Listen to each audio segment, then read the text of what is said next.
जय हिंद साथियों, आज हम लोग सीखेंगे कवि परिचय में प्रेमचंद जी के बारे में। तो ध्यान से देखिएगा।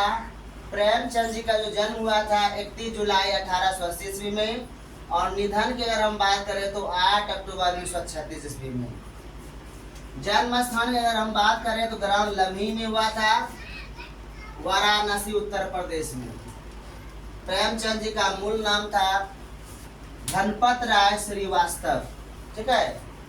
प्रेमचंद आरंभिक लेखन का जो कार्य करते थे, वो उर्दू जब लेखन करते थे उस समय उनका नाम था नवाब राय। इस बात को आप भूलेंगे नहीं, याद रखेंगे। नवाब राय के नाम से प्रारंभ में लेखन कार्य करते थे। मूल नाम इनका था धनपत राय श्रीवास्तव, और जो प्रसिद्ध हुए, इनकी ख्याति बढ़ी उन नाम से, प्रेमचंद जी के नाम से इनकी ख्याति बढ़ी। प्रेमचंद जी की माता का नाम आनंदी देवी थी।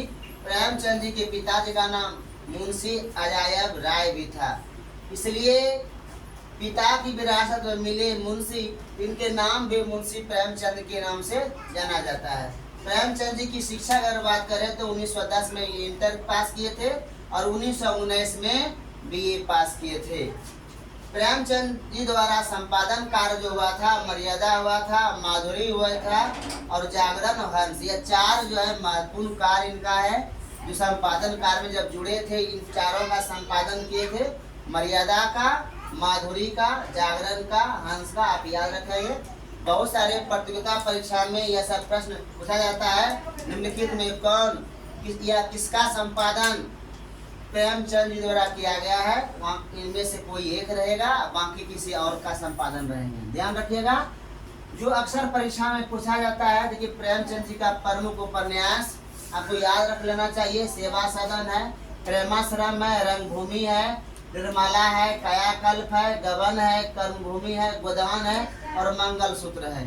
अगर सेवा सदन की अगर बात करें 1918 इनका प्रकाशन वर्ष है। प्रेमाश्रम का 1922 है, रंगभूमि का 1925 है, निर्मला का 1925 है, कायाकल्प का 1927 है, गबन का 1928 है, कर्मभूमि 1932 है, गोदान 1936 है। मंगलसूत्र जो है इनका अपूर्ण उपन्यास है। यह प्रश्न कई बार परीक्षा में पूछा जा चुका है कि प्रेमचंद जी का कौन सा उपन्यास अपूर्ण है, तो आपको याद रख लेना है, मंगलसूत्र है। ठीक है। अब देखिए प्रेमचंद जी है लगभग 300 कहानियां लिखे हैं, और यह 300 कहानियां जो है मानसरोवर जो 8 खंडों में बटा हुआ उन्हीं में विभाजित है। सभी में कहानियां डला हुआ है, आप चाहे तो पढ़ सकते हैं। मानसरोवर ऐसे तो 8 खंडों में बटा हुआ है, इसमें कुल लगभग 300 से अधिक कहानियां हैं।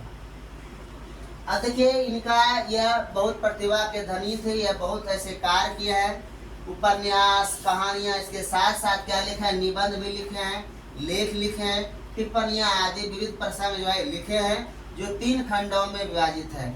और इसके साथ ही अनेक विषयों का जो अन्य विषय में था उसको अनुवाद भी इन्होंने किए हैं। उम्मीद करता हूँ आपको यह छोटा सा वीडियो आपको अच्छा लगा होगा। यदि चैनल पर आप पहली बार जुड़े हैं तो चैनल को आप सब्सक्राइब कीजिए, मित्रों को शेयर जरूर कीजिए।